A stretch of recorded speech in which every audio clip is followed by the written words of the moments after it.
His Majesty the King of Thailand, Maha Vajiralongkorn, was rowed down the river aboard a golden barge in a procession of 52 boats as crowds of thousands gathered on the banks to watch the final ritual of his coronation in Bangkok.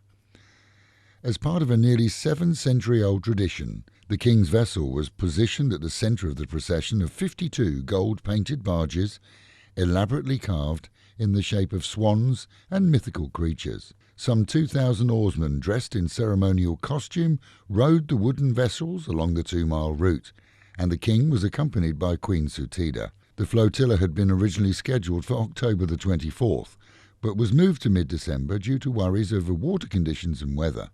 Rama IX, King Bhumibol, forewent the barge ceremony in his own coronation, but revived their use for major religious ceremonies, notably the celebration of the 2,500-year-old Buddhist era in 1957.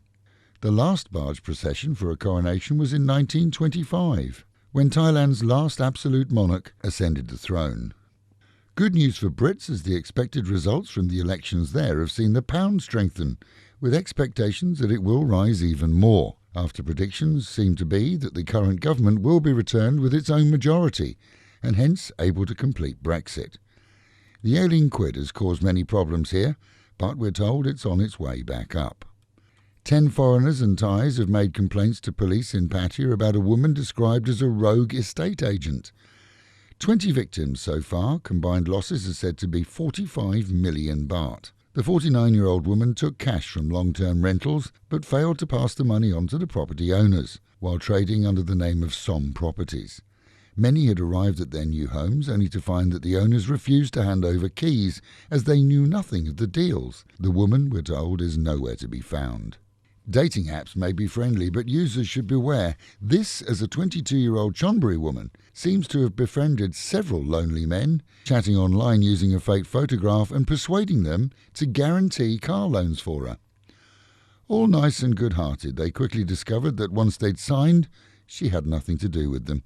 We're talking about at least 12 men so far admitting being scammed to police. She'd promised to move in with them too, and as a previous bank employee she knew the paperwork ropes. You can bet there are many other victims too, just too embarrassed to report their failure.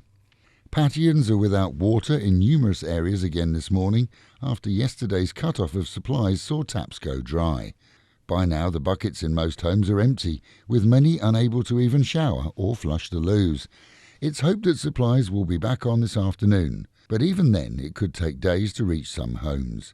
The warning is out too to avoid cooking with water from taps to start with, as often first supplies after a cut-off are brown and less palatable.